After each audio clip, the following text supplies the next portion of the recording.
আসসালামু আলাইকুম, সবাই কেমন আছেন? শুভ সকাল। আশা করি সবাই ভালো আছেন।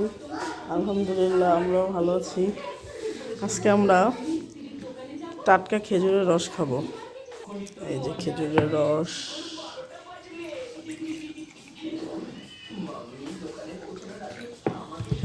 খেজুরের রস।